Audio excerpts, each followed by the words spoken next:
And we're back with our weekly energy update with Dan McTeague, president of Canadians for Affordable Energy. Well, thank you. And once again, Nima, another week passes by, not without a lot of news coming from the energy side.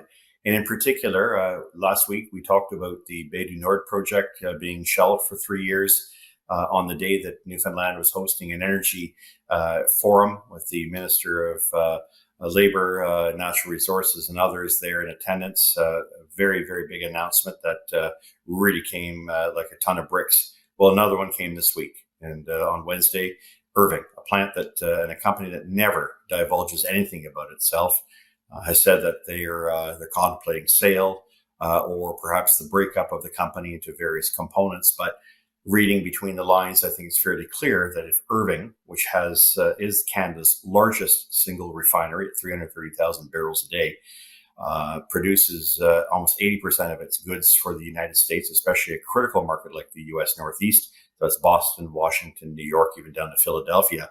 When it's producing about 20% of all their needs and decides that maybe it isn't a good time to be in business, you have to ask why. It seems that it's the federal government's second carbon tax, the Clean Fuel Standard, which has the company very concerned. In early reports, as I had indicated twice in 2 reports that I have at Canadians for Affordable Energy, they're both there. You can see about the Clean Fuel Standard, why the 4 provinces of premiers have come together to demand the federal government for the second time, pursuant to our work and confirmation by the Parliamentary Budget Officer that this is going to hurt Canadians, particularly those on lower incomes. Measure that with what refineries are going to have to do. Blend more ethanol, get crude that is going to require greater amounts of intensity by carbon credits. That makes companies like Irving and all refineries in Canada targets. They cannot compete with their American counterparts, so many may just decide to pack it in and go. That's 40,000 jobs directly and indirectly, and it could mean significant disruptions in supply for gasoline, for diesel, and heating oil, which is very much used in Atlantic Canada. Enough for that for now, but it is very much a shot across the bow. That is a country that is the only country in the world that has 2 carbon taxes and is planning to do a lot more to destroy its oil and gas sector at a time when the world needs more. Canada has got it completely and absolutely wrong. Nevertheless, gas prices are going to continue to be tested in the next week or so.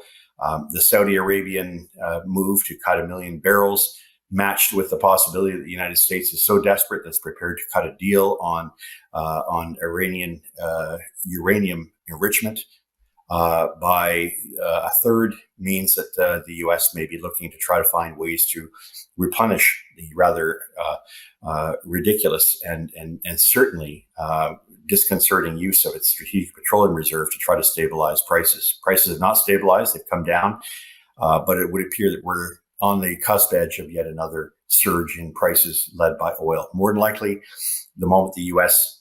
Finally ends its ridiculous draw, that'll be sometime at the end of June, of another 8 million barrels. Then it has to replenish about 200 million barrels. So that's that represents at a time when the world is about 1.5 million barrels short.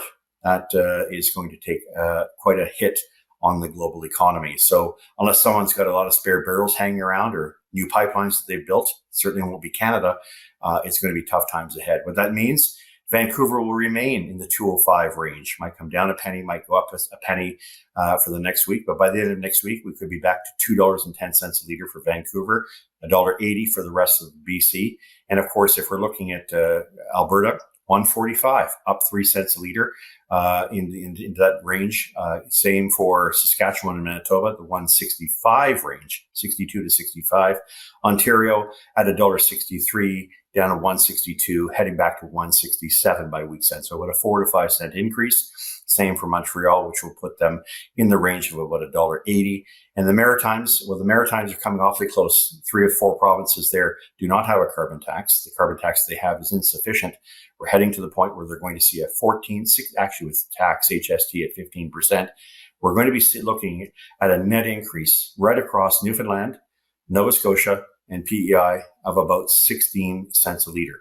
What that really means is if they think that $1.60 to $1.70 is expensive, they ain't seen nothing yet.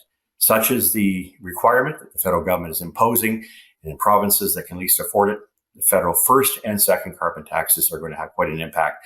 The second carbon tax won't be seen as much, but it will have the impact of increasing ethanol in your gas tank, which means you're going to be getting less mileage for the first or second year, then add another 30 cents a liter as we go from 2025 to 2030. We've got a lot of time to talk about that, Nima. We'll talk more next week.